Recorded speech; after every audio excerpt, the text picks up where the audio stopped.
Mahigit 1 milyong pisong halaga ng iligal na droga nasabat sa Bacolod City at isang Indian national na maniningil sana ng pautang patay matapos sumemplang ng pagbabarilin habang nakasakay sa kanyang motor. Si Vel Custodio sa report. Sumemplang ang dalawang sakay ng motorsiklo sa Midsayap, Cotabato matapos silang pagbabarilin. Bulagta at wala ng buhay ang Indian national na si Duty Singh. Lumalabas sa investigasyon na mangongolekta sana ang biktima ng 5-6 ng biglang pagbabarilin. Posibleng pagnanakaw ang motibo sa krimen dahil puntiriyang inagaw ng gunman ang bag ng biktima.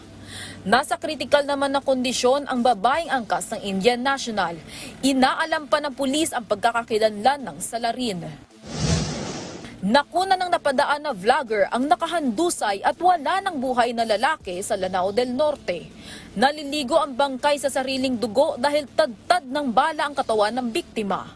Ayon sa pulis, sakay ng motor ang biktima nang pagbabarilin ito ng tumakas na suspect. Patuloy pang iniimbestigahan ang motibo ng hindi pa nakikilalang salarin. Halos 1.5 na milyong halaga ng iligal na droga ang nasabat sa ikinasang bypass operation sa Bacolod City.